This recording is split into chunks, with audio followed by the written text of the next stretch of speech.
Si la stratosphère est une atmosphère raréfiée, comment l'appareil va-t-il se déplacer? Les hélices seront-elles aussi efficaces ou faut-il des moteurs à réaction?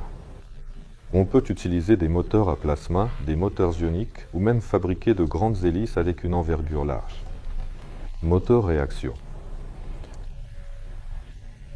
Il existe simplement une taille optimale de pas d'hélice et de largeur de pale pour différentes densités atmosphériques à des altitudes de 20 km.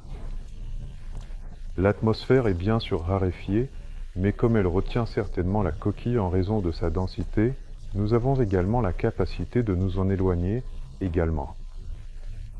Bien sûr, le diamètre des hélices y approche probablement les 10 mètres, voire plus. Et c'est un défi technologique à part entière. Comment les livrer là-bas? Comment s'assurer qu'ils n'endommagent rien là-bas pendant leur travail? Certainement. Mais tout cela est possible, les hélices aérodynamiques fonctionnent à cette altitude.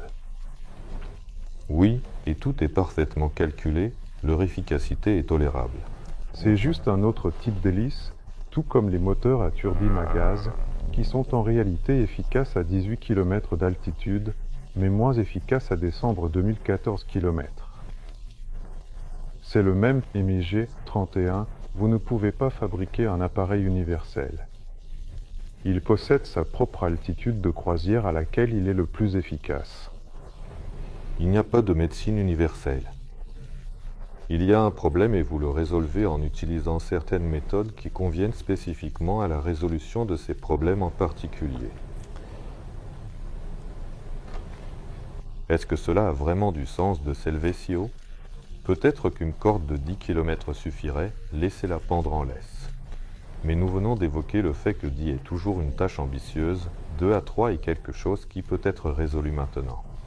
10. Eh bien, et la question de la prévisibilité, tout ce qui se trouve à des altitudes allant jusqu'à 15 à 18 km, en règle générale, de nombreuses circulations parasites s'y forment. Si vous observez les différents régimes de vent dans la stratosphère, vous pouvez le constater. Il y a là de très sérieux effets continentaux, l'obstacle au vent s'échauffe ici, et le tableau est certainement très complexe. En termes de prévisibilité du vent, une altitude élevée est bien sûr nécessaire. De belles circulations qui couvrent toute la planète commencent à partir de 18 à 20 km. Il est plus pratique de lancer dans la stratosphère avec de l'hydrogène. Il n'y a pas assez d'oxygène là-haut et l'hydrogène est moins fluide que l'hélium et il est facilement renouvelable. La fluidité est à peu près équivalente. En ce qui concerne la pertinence de l'utilisation, bien sûr, on utilise de l'hydrogène, surtout pour les grands appareils, notamment dans le cadre des avancées technologiques. Il y a des règlements précis, un certain ordre de travail. C'est avec l'hydrogène, car c'est un gaz combustible, contrairement à l'hélium. C'est possible. Donc, l'utilisation en série, l'utilisation de masse de tels appareils est toujours liée à l'hydrogène. C'est juste à cause de l'efficacité économique. Et en effet, on peut produire de l'hydrogène beaucoup plus facilement. L'hélium est bien sûr utilisé comme carburant. Nous utilisons de l'hélium lors des lancements d'essais uniquement pour des raisons de sécurité, car l'appareil est nouveau et les personnes impliquées sont des ingénieurs qui travaillent sur quelque chose et non des opérateurs professionnels. C'est donc certainement judicieux d'utiliser de l'hélium pour minimiser les risques de situations d'urgence. Par la suite, la stratosphère contient d'hydrogène. Bonjour. Les technologies qui seront utilisées pour la conception et l'assemblage des dirigeables, c'est clair. Et qu'en est-il plus précisément de la protection des brevets?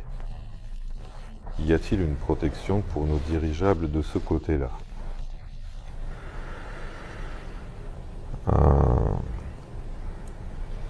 Nous développons actuellement une stratégie dans le cadre du projet spécifiquement pour le droit des brevets dans notre pays, ainsi que dans les zones européennes, américaines et asiatiques. Les zones sont divisées. Mais je pense que notre équipe est protégée simplement par notre expérience, nos connaissances, notre compétence, notre capacité à créer ce dirigeable et notre détermination et notre persévérance et notre engagement. Si quelqu'un d'autre parvient à le créer ailleurs et qu'il s'inspire de notre travail, je pense que ce sera certainement un plus également pour le développement de l'aérostation. Mais il y a aussi un revers à la médaille auquel nous pensons également. Il y a un personnage mal intentionné et potentiellement très nuisible qui pourrait utiliser ce mécanisme contre le projet, c'est-à-dire le droit des brevets. Il pourrait breveter quelque chose à l'avance, puis terroriser l'entreprise. De ce point de vue, il est absolument, indéniablement et essentiellement nécessaire de se protéger et de breveter les éléments clés et les solutions qui pourraient potentiellement mener à un tel scénario. Mais j'aime la politique d'Elon Musk, la façon dont il a ouvert tous les brevets pour ses Tesla, pour ses fusées. Il dit, utilise-le, si quelqu'un peut le répéter, je serai seulement heureux. Mais il faut avoir une protection de tous les côtés. On élabore une stratégie dans ce domaine, il y a un spécialiste de haut niveau et on le consulte, bien sûr, on va se protéger.